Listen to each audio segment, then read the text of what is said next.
नमस्कार दोस्तों, स्वागत है आपका बीबी स्टडी पर। दोस्तों, हमारा सर्वनाम का टॉपिक चल रहा था। पिछली क्लास के अंदर हमने पुरुषवाचक सर्वनाम को पढ़ा था। आज हम निश्चयवाचक सर्वनाम से क्लास को शुरू करेंगे। यदि आप इस चैनल पर नए हो तो चैनल को सब्सक्राइब कर लेना, क्योंकि दोस्तों इस चैनल पर आपको पीटीईटी और बीएसटीसी एग्ज़ाम 2022 की तैयारी करवाई जाती है। इसके अलावा जब भी कोई नया अपडेट आता है तो आपको सूचित किया जाता है। तो दोस्तों, क्लास को शुरू करते हैं। कल हमने पुरुषवाचक सर्वनाम पढ़ा था। आज हम पढ़ेंगे निश्चयवाचक सर्वनाम। निश्चयवाचक सर्वनाम क्या होता है? दोस्तों, वे सर्वनाम शब्द जिनका प्रयोग किसी वस्तु के स्थान पर किया जाता है निश्चयवाचक सर्वनाम कहलाता है। यानी दोस्तों, वे सर्वनाम जिनका प्रयोग वस्तु के साथ में किया जाता है, वस्तु के स्थान पर किया जाता है, निश्चयवाचक सर्वनाम कहलाते हैं। जैसे यह, वह, ये, वे। निश्चयवाचक सर्वनाम के लिए आपको 4 शब्दों का ध्यान रखना होगा। यह, वह, ये और वे।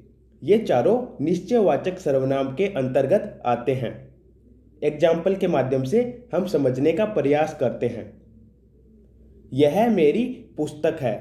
दोस्तों, पुस्तक इसमें एक वस्तु है और इसके अंदर यह निश्चयवाचक सर्वनाम आया है। यदि पुस्तक की जगह कोई व्यक्ति होता तो यहाँ पर निश्चयवाचक सर्वनाम नहीं होता। तो आपको ध्यान में रखना होगा कि कोई वस्तु आए और उसके साथ में यह, वह, ये और वे, ये चारों निश्चयवाचक सर्वनाम आते हैं। इसके अलावा दूसरा एग्जाम्पल है, वह तुम्हारा पेन है। पेन यहाँ पर एक वस्तु है और वह निश्चयवाचक सर्वनाम है। ये हमारी कुर्सियाँ हैं। कुर्सियाँ यहाँ पर वस्तुएं हैं और ये निश्चयवाचक सर्वनाम है। यानी निश्चयवाचक सर्वनाम का प्रयोग हमेशा वस्तुओं के साथ होता है और आपको ये चारों निश्चयवाचक सर्वनाम याद रखने होंगे। बाकी हम जब ट्यूशन करेंगे तो आपको और अच्छे से क्लियर हो जाएगा। तो आपको निश्चयवाचक सर्वनाम समझ में आया होगा। चलते हैं आगे। तीसरा सर्वनाम है अनिश्चयवाचक सर्वनाम। ये क्या होता है? वे सर्वनाम शब्द जो किसी व्यक्ति या वस्तु का बोध नहीं करा पाते हैं, अर्थात जिन सर्वनाम शब्दों से किसी व्यक्ति या वस्तु की अनिश्चितता का बोध होता है, अनिश्चयवाचक सर्वनाम कहलाते हैं। जैसे कोई, कुछ, किसी, ये तीनों अनिश्चयवाचक सर्वनाम के अंतर्गत आते हैं। दोस्तों, इस सर्वनाम में क्या होता है कि कोई व्यक्ति या वस्तु होती है तो उनकी संख्या, वे कौन कौन हैं, ये सभी अनिश्चित होती है। हम पहचान नहीं सकते हैं कि वस्तु कौन सी है, व्यक्ति कौन है, वस्तुओं या फिर व्यक्तियों की संख्या कितनी है, ये हम पहचान नहीं सकते हैं। तो इस प्रकार के सर्वनाम अनिश्चयवाचक सर्वनाम के अंतर्गत आते हैं। जैसे कोई, कुछ, किसी, इन तीनों से हम यह नहीं पहचान सकते हैं कि व्यक्ति और वस्तु कौन है और उनकी संख्या कितनी है। हम वाक्य में प्रयोग करके देखते हैं। जैसे दोस्तों, बाहर कोई खड़ा है। अब बाहर कोई व्यक्ति खड़ा है, लेकिन अब वह व्यक्ति कौन है ये हम पता नहीं लगा सकते हैं। तो यहाँ पर कोई एक अनिश्चयवाचक सर्वनाम है। दूसरा है भीतर कुछ पड़ा है। अब भीतर कुछ पड़ा है, कोई वस्तु होगी, कोई अन्य सामान होगा, लेकिन क्या है ये हम पता नहीं लगा सकते हैं। तो यहाँ पर अनिश्चयवाचक सर्वनाम होगा। यहाँ पर कुछ अनिश्चयवाचक सर्वनाम है। तीसरा है चाय में कुछ गिरा है। इसके अंदर भी अनिश्चयवाचक सर्वनाम है। चाय में क्या गिरा है ये हमें पता नहीं है। चौथा है यह किसी की गाय है। अब ये तो क्लियर है कि यह गाय है, लेकिन किसकी गाय है ये हमें पता नहीं है। तो यहाँ पर भी अनिश्चयवाचक सर्वनाम होगा। यानी कोई, कुछ, किसी की, ये सभी अनिश्चयवाचक सर्वनाम के अंतर्गत आते हैं।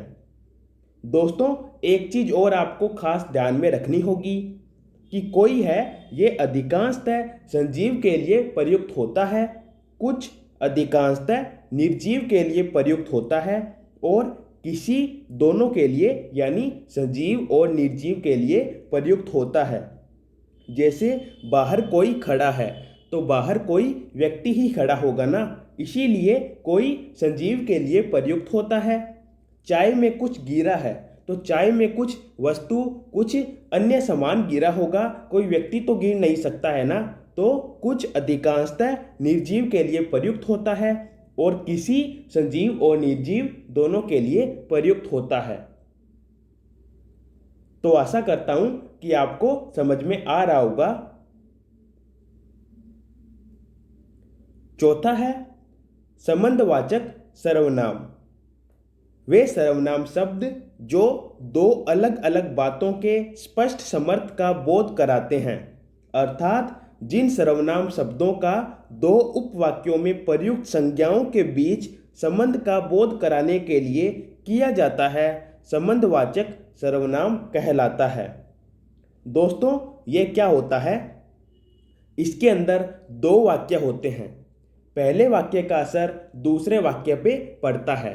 दोस्तों, इस प्रकार के सर्वनाम होते हैं वो वाक्य में दो बार प्रयुक्त होते हैं, जैसे जो सो या फिर जो वह, जिसकी उसकी, जैसी वैसी, जितना उतना। दोस्तों, इसके अलावा एक बात यह भी है कि संबंधवाचक सर्वनाम में कहावतें बहुत सारी आती है, यानी कहावतों के अंदर संबंधवाचक सर्वनाम का प्रयोग किया जाता है। दोस्तों, संबंधवाचक सर्वनाम का वाक्य में प्रयोग दो उपवाक्यों के अंदर किया जाता है, यानी पहले उपवाक्य के अंदर एक संबंधवाचक सर्वनाम होगा और दूसरे उपवाक्य के अंदर एक और संबंधवाचक सर्वनाम होगा और दोनों आपस में संबंधित होंगे, यानी एक दूसरे का असर उन दोनों पे पड़ता होगा, तभी उन्हें संबंधवाचक सर्वनाम कहते हैं। हम वाक्य में प्रयोग करके देखते हैं। एग्जाम्पल है, जो विद्वान होता है वह सदा सुखी रहता है। यहाँ पर दो उपवाक्य है, पहला है जो विद्वान होता है और दूसरा है वह सदा सुखी रहता है। इस प्रकार यहाँ पर दो उपवाक्य है और दोस्तों दोनों उपवाक्य के अंदर एक एक संबंधवाचक सर्वनाम होगा। पहले के अंदर जो है और दूसरे के अंदर वह है।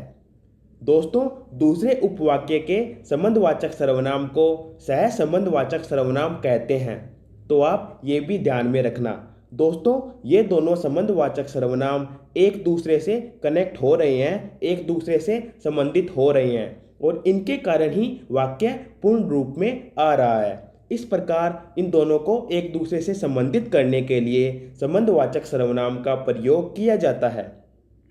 जो विद्वान होता है वह सदा सुखी रहता है, यानी एक उपवाक्य का दूसरे उपवाक्य पर असर पड़ रहा है, दोनों एक दूसरे से संबंधित है। दूसरा है जिसकी लाठी उसकी भैंस। यहाँ पर जिसकी संबंधवाचक सर्वनाम है और उसकी सह संबंधवाचक सर्वनाम है, क्योंकि उसकी दूसरे उपवाक्य के अंदर आ रहा है। इस प्रकार उसकी सह संबंधवाचक सर्वनाम के अंतर्गत आएगा। जैसी करनी वैसी बढ़नी, यहाँ पर जैसी और वैसी संबंधवाचक सर्वनाम के अंतर्गत आएंगे। चौथा है जैसे गए थे वैसे ही आ जाओ, तो यहाँ पर जैसे और वैसे ये दोनों संबंधवाचक सर्वनाम के अंतर्गत आएंगे। इस प्रकार दोस्तों आपको संबंधवाचक सर्वनाम समझ में आया होगा। इसके अंदर दो उपवाक्य होते हैं और दोनों एक दूसरे से संबंधित होते हैं। दोनों उपवाक्य के अंदर एक एक संबंधवाचक सर्वनाम शब्दों का प्रयोग किया जाता है। और इसके अलावा आपको एक बात ये भी ध्यान में रखनी होगी कि कहावतों के अंदर स्पेशली संबंधवाचक सर्वनाम शब्दों का प्रयोग किया जाता है, जैसे जैसी करनी वैसी बढ़नी, जिसकी लाठी उसकी भैंस, ये सभी कहावतें हैं। तो आपको ये भी ध्यान में रखना होगा, बाकी क्वेश्चन के अंदर आपको और अच्छे से क्लियर हो जाएगा। तो आपको संबंधवाचक सर्वनाम समझ में आया होगा। पांचवा है प्रश्नवाचक सर्वनाम। ये क्या होता है? जिन सर्वनाम शब्दों के द्वारा किसी प्रश्न के करने या होने का बोध कराया जाता है, प्रश्नवाचक सर्वनाम कहलाते हैं।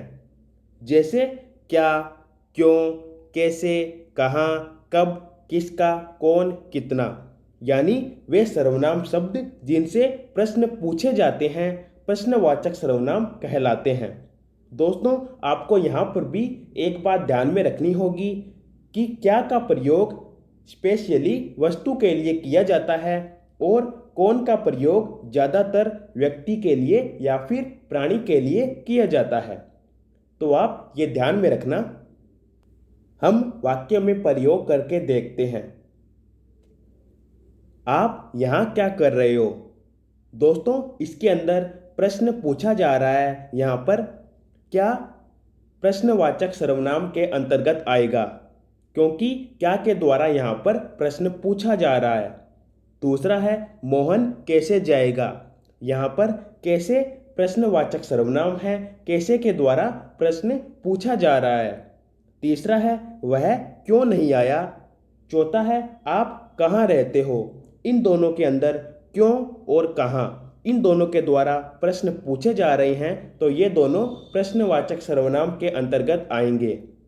इस प्रकार प्रश्नवाचक सर्वनाम के अंदर आपको ध्यान में रखना है कि वे शब्द जिनसे प्रश्न पूछे जाते हैं वे प्रश्नवाचक सर्वनाम के अंतर्गत आएंगे।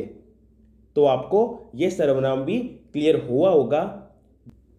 तो चलते हैं आगे। छठा है निजवाचक सर्वनाम। ये क्या होता है? वे सर्वनाम शब्द जो किसी व्यक्ति के द्वारा स्वयं का बोध कराने हेतु प्रयोग किया जाता है, अर्थात जिन सर्वनाम शब्दों के द्वारा किसी व्यक्ति के द्वारा स्वयं किसी कार्य के करने का बोध कराया जाता है, निजवाचक सर्वनाम कहलाता है। जैसे स्वयं, खुद, स्वतः, आप, अपने आप, ये सभी निजवाचक सर्वनाम शब्दों के अंतर्गत आते हैं। यानी दोस्तों, इस सर्वनाम के अंदर क्या होता है कि किसी व्यक्ति के द्वारा खुद के कार्य करने का, स्वयं के द्वारा कार्य करने का बोध करवाया जाता है। तो इस प्रकार के सर्वनाम शब्द निजवाचक सर्वनाम शब्दों के अंतर्गत आते हैं। आपको थोड़ा बहुत समझ में आ रहा होगा। हम एग्जाम्पल के अंदर इसको और अच्छे से समझने की कोशिश करते हैं। जैसे एग्जाम्पल है, मैं अपना गृह कार्य स्वयं करता हूँ। यहाँ पर गृह कार्य के स्वयं के द्वारा करने की बात हो रही है, तो स्वयं यहाँ पर निजवाचक सर्वनाम है।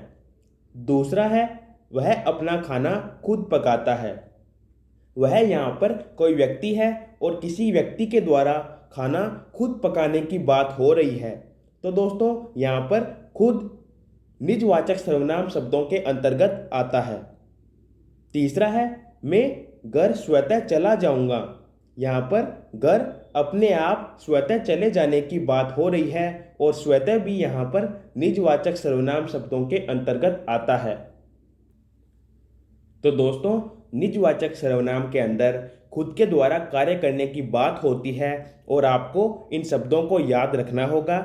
जैसे स्वयं, खुद, स्वतः, आप, अपने आप, इन शब्दों को आपको याद रखना होगा। दोस्तों, हमारा सर्वनाम का टॉपिक कंप्लीट हो गया है। कल की क्लास के अंदर हम सर्वनाम से संबंधित कुछ इंपॉर्टेंट कंसेप्ट के ऊपर बात करेंगे, जिनसे एग्जाम के अंदर आप क्वेश्चनों को आसानी से सोल्व कर पाओ। तो आज के वीडियो में इतना ही। आशा करता हूँ आपको सारे क्वेश्चन समझ में आए होंगे। यदि आपको ये वीडियो अच्छा लगा है तो वीडियो को लाइक करना और इसी प्रकार के यूजफुल वीडियो के लिए चैनल को सब्सक्राइब कर लेना। धन्यवाद दोस्तों।